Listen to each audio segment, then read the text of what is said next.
মা নিকষা শুনতে পেয়েছে। নিকষা দেবী ছুটে এসে দেখতে পায় তার দশানন আজকে ধরণীর ধুলা। তাই পিছন থেকে নিকষা দেবী দশাননকে ডেকে ডেকে বলছে, তোমার কেন হেন ভাব, কিসের অভাব, কি ভাব পড়েছে মনে? ও তোমার কেন ভাব,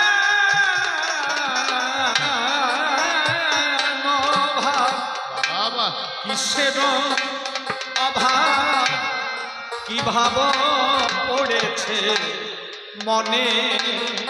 তোমার এ ভাব দেখিয়া বাবা যাই গো মরিয়া, বড় ব্যথা পাই মনে। তোমার এ ভাব দেখিয়া আমি যাই গো মরিয়া, বড় ব্যথা পাই মনে। একবার বলো বলো বলো দশানো, একবার বলো বলো বলো দশানো, একবার বলো বলো বলো দশানো, তুমি কি কারণে করিছ ক্রন্দন? একবার বলো বলো দশানো, তুমি কি কারণে করিছ ক্রন্দন? বলো বলো বলো দশানো।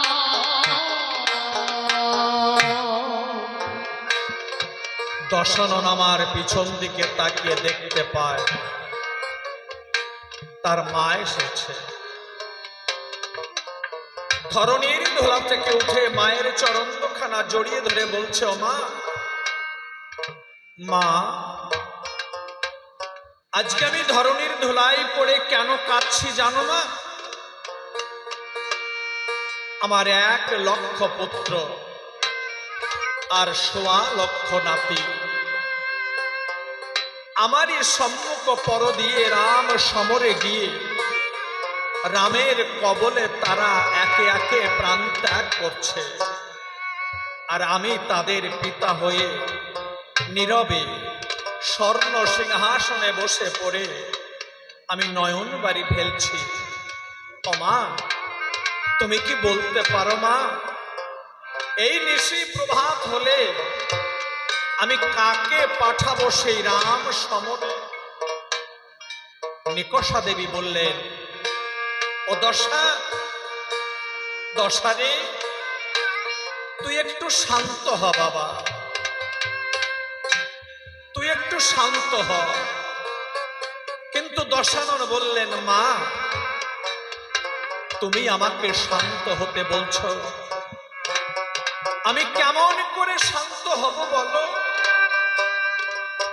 যার বক্ষ মাঝে জ্বলছে পুত্র শোকের আগুন দাউ দাউ করে, আর তাকে তুমি বলছো শান্ত হতে? ও মা, আমি শান্ত হব কেমন করে বলো?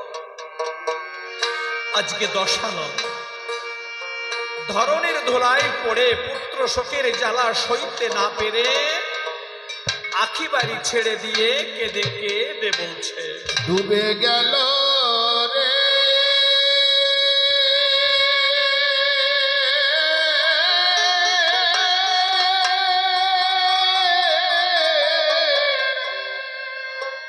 উড়ে গেল, ডুবে গেল রে বাবা বাবা। আজ বীর শূন্য হলো রে।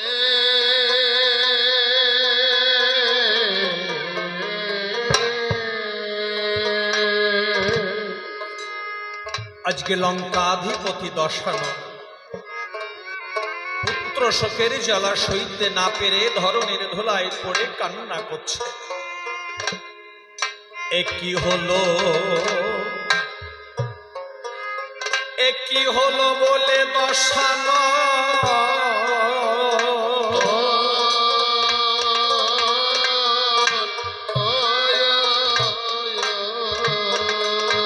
ওই দেখো কাঁদে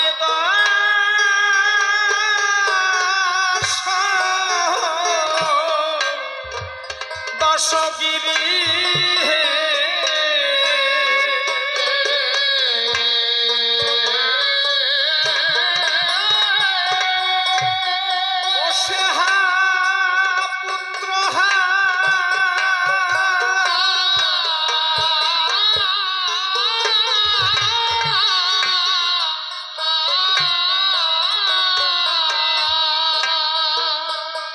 পুত্র বলে ও সে ধুলাই দিচ্ছে গড়ি হে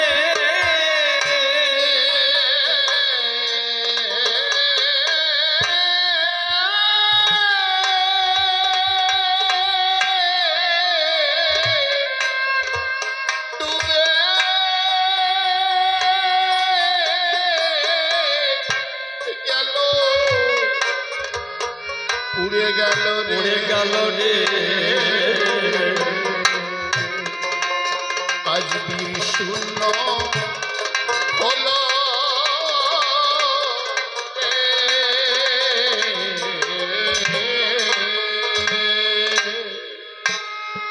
আজকে দশানন কান্না করছে। এদিকে পবনদেব কি করেছে, ওই দশাননের ক্রন্দনধ্বনি বহন করে অন্তঃপুরে রানী মন্দাদরীর কর্ণে পৌঁছে দিয়েছে। রানী মন্দাদরী ছুটে এসে দেখতে পায় তার স্বামী আজকে ধরণীর ধুলায়। তাই দশাননের চরণ দুখানা বক্ষে জড়িয়ে ধরে বলছে, অপ্রভু একই তুমি আজকে পুত্র শোকের জ্বালা সইতে না পেরে কেন ধরনের ধুলায় পড়ে কান্না করছো? আমি তোমার চরণ দুখানা ধরে কতবার বলেছিলাম যে তুমি রামের সীতা রাম চরণে ফিরিয়ে দাও। সেদিন তুমি আমার কোনো কথা শোনোনি। আজকে কেন, আজকে কেন তুমি কান্না করছো? অপ্রভু তুমি তো পিতা আর আমি যে তাদের মা। একবার আমার কথা ভেবে দেখেছো? যাদেরকে আমি 10 মাস 10 দিন গর্ভে ধরেছি, যাদেরকে আমি আমার বক্ষ সুধা দিয়ে জগতে সংসারে বড় করে তুলেছি, আজকে তারাই আমারই সম্মুখ পর দিয়ে রাম সমরে গিয়ে রামের কবলে তারা প্রাণত্যাগ করছে, আর আমি তাদের গর্ভধারিণী মা হয়ে অন্তঃপুরে বসে পড়ে নীরবে আমি নয়ন বাড়ি ফেলছি। অপ্রভু আমার এখনো দশা দেখে কি তোমার কখনো কষ্ট হয় না প্রভু? দশানন বললেন, রানী তুমি একটু শান্ত হও। কিন্তু রানী মন্দাদরী বললেন, প্রভু আমি কেমন করে শান্ত হব বলো? যার 1 লক্ষ পুত্র 1.25 লক্ষ নাতি, আমার একজনও না রইল আমার বংশে দিতে বাকি। তুমি কি বলতে পারো প্রভু, বলতে পারো এই নিশি প্রভাত হলে পরে কে আমাকে মা মা বলে ডাকবে? রানী মন্দাদরীর এই কথা শুনে দশানন নয়ন বাড়ি মোচন করে বলছে, রানী আমি সব বুঝি রানী, তবুও বলছি তুমি শান্ত হও। কিন্তু রানী মন্দাদরী বললেন, প্রভু যার বক্ষ মাঝে জ্বলছে পুত্র শোকের আগুন দাউ দাউ করে, আর তুমি তাকে বলছো শান্ত হতে। আমি কেমন করে শান্ত হব বলো প্রভু? আজকে রানী মন্দাদরী সে পুত্র শোকের জ্বালা সইতে না পেরে আখি বাড়ি দিয়ে ছেড়ে হা পুত্র বলে কান্না করছে। ও মহিরে মহিরে, ওরে কোথায় গেলি? ওরে বাপরে মহি,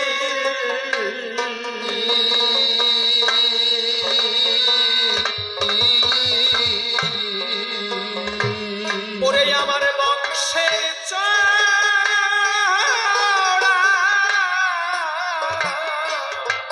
চূড়ামণি হে,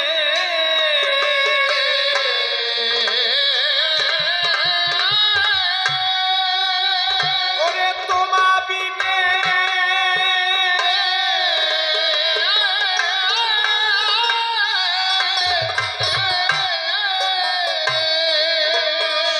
আমার এই সোনার লঙ্কা হলো দিবসে রজনী গে।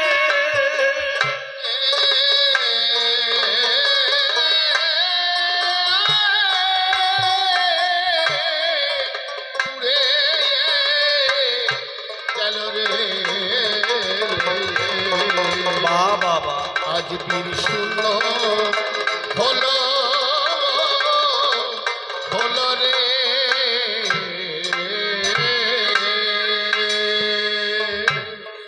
অমহিরে,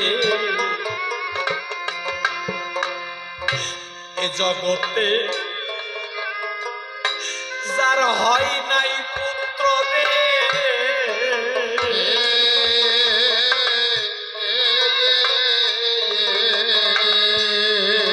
ওরে ভবে সে তো আছে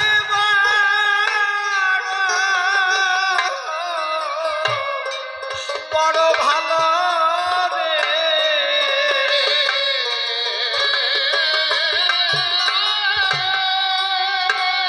ও যার হয়ে পুত্র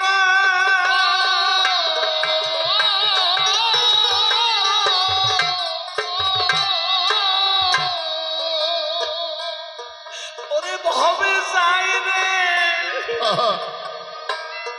ওরে যাই রে মারা,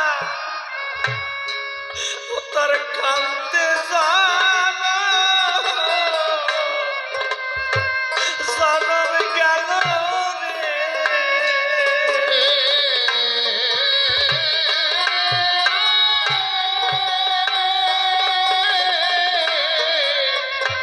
ও বাপ, ও বাপ, ও বাপ মহি মহি রে, ও তুই একবার আমায় ডাক মা, মা বল বলে।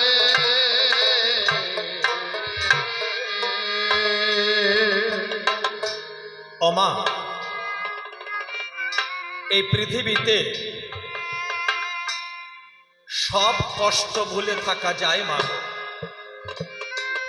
কিন্তু চারটে ব্যথার কথা কখনো ভোলা যায় না। সেই চারটে ব্যথা কি কি? এই জগতের সংসারে কেউ যদি পুত্র সন্তানকে হারা হয়, এই জগতের সংসারে কেউ যদি স্বামী হারা হয়, এই জগতের সংসারে কেউ যদি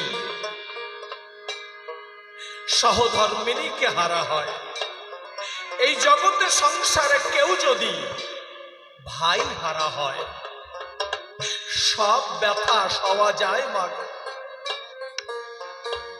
কিন্তু স্বামী হারা পুত্র হারার ব্যথা, ভাই হারার ব্যথা কখনো ভোলা যায় না মা।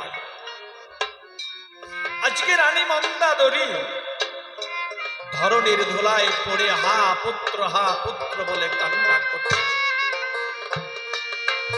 দশানন বলছে, রানী তুমি কেঁদো না, রানী তুমি কেঁদো না, তোমার চোখের জল আমি সইতে পাচ্ছি না,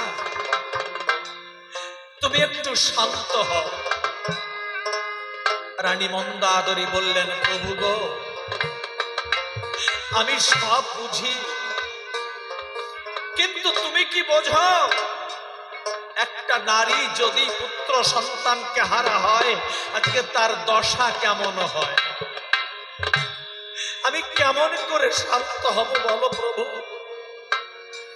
দশানন বললেন, ও রানী, তবুও তোমাকে শান্ত হতে হবে। কেন জানো? আমি বুঝতে পেরেছি আমার এই সোনার লঙ্কা ভূমিকম্পের মতো কম্পিত হয়ে সাগরের অতল তলে তলিয়ে যাবে। এর একটাই কারণ হচ্ছে ওই অভাগী সীতা।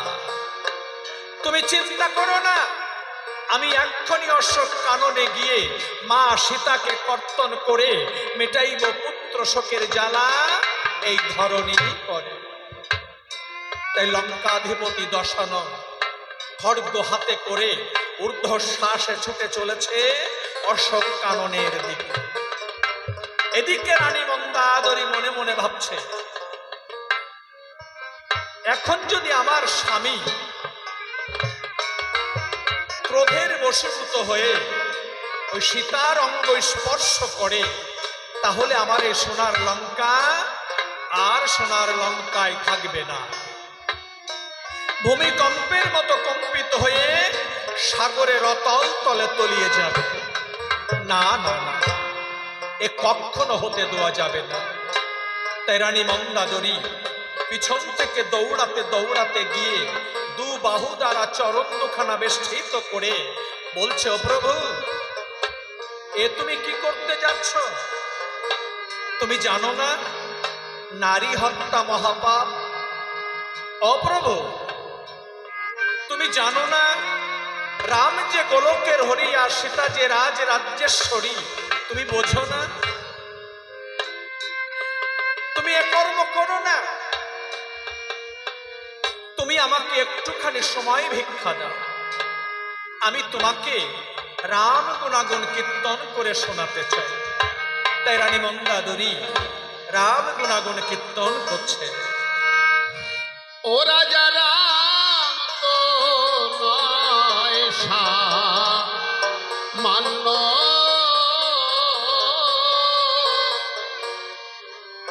ও সে ত্রিজগতের মান্য, বাবা রামচরণে শরণ নিয়ে হব মোরা ধন্য। ও রাজা রাম তো নয় সামান্য, ও সে ত্রিজগতের মান্য, রামচরণে শরণ নিয়ে হব মোরা ধন্য।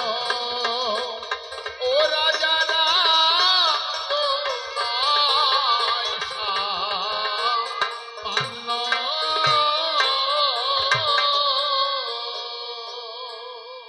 ও রাজা রাম তোমার মানব নয় রাজা, সে যে গোলকের হরি।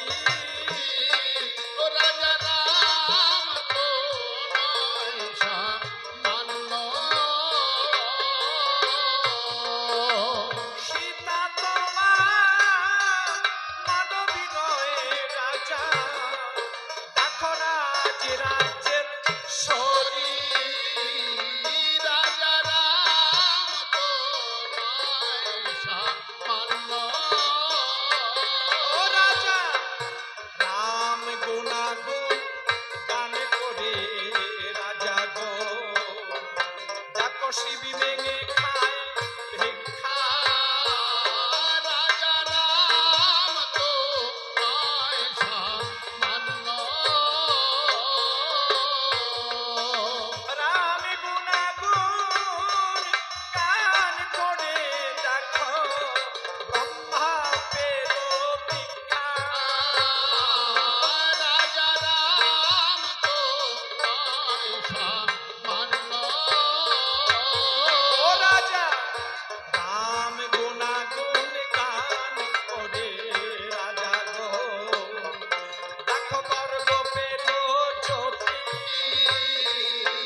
এত সময় ধরে রানী মন্দাদরীর বদনে রাম গুণাগুণ কীর্তন শুনছি। যখনই রানী মন্দাদরী বলে ফেলেছে, ও রাজা, তোমার মতো হতভাগা রাজা এ জগতে নাই, রাজা হয়ে চিনলে না সেই গোলকের গোসাই। এই কথা যখনই বলে ফেলেছে, দশানন আমার নয়ন বাড়ি ছেড়ে দিয়েছে। বলছো, ও রানী, এ তুমি কি বলছো? তুমি না একজন সতী নারী, তুমি না আমার সহধর্মিনী। আজকে তুমি সতী নারী হয়ে, আমার সহধর্মিনী হয়ে, আমার সম্মুখ পরে দাঁড়িয়ে তুমি আমাকে হতভাগা বলে গালি দিলে। ও রানী, বড় কষ্ট পেলাম রানী। আমি ভাবতেও পারিনি যে তুমি আমাকে হতভাগা বলে গালি দেবে। রানী মন্দাদরী বললেন, ও প্রভু, এটা আমার মনের কথা নয় গো প্রভু, এটা আমার বড় অভিমানের ব্যথার কথা। তবে প্রভু গো, তুমি যখন আমাকে একটুখানি সময় ভিক্ষা দিয়েছ, আর একটুখানি সময় ভিক্ষা দাও। রামের ক্ষমতা সম্বন্ধে তোমার কোনো ধারণা নেই, বাবা আমি তোমাকে কীর্তন করে শোনাতে চাই। তাই রানী মন্দাদরী কি বলছে, তুমি জানো না, জানো না রাজা গো, সেই রামের ক্ষমতা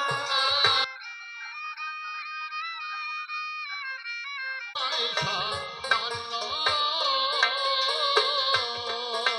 সেই রামে বাল্য কালে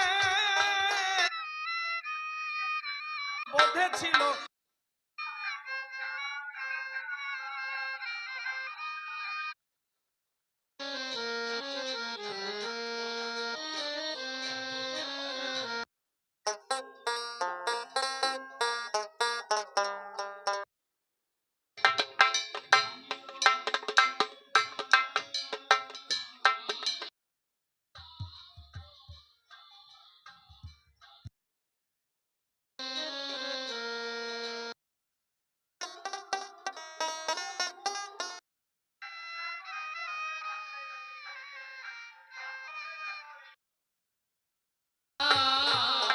রাজা রাম তো নয় সামান্য ও রাজা, কারণ বৃথা করো রণে রাজা গো, মজিলে ঐহিক সুখে। রাজা রাম তো নয় সামান্য নইলে ভুবন বিজয়ী আমার ইন্দ্রজিৎ, মরে কি নর বানরের রণে। রাজা রাম তো নয় সামান্য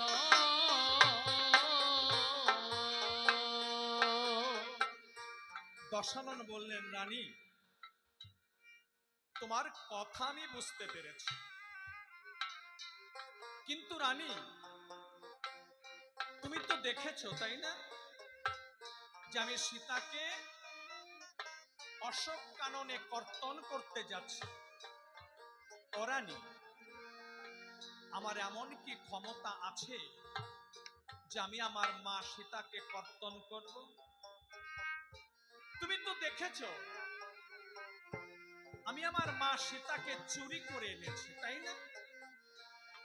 ও রানী, আমার এমন কি ক্ষমতা আছে আমার মা সীতাকে আমি চুরি করব? তবে শোনো, আমি আমার মাকে এনেছি কেন? যেমন ভগীরথ গঙ্গা এনেছিল রানী গো, তার বংশ উদ্ধারিতে। রাজা রাম তো নয় সামান্য তেমনি আমার বংশ উদ্ধারিতে রানী গো,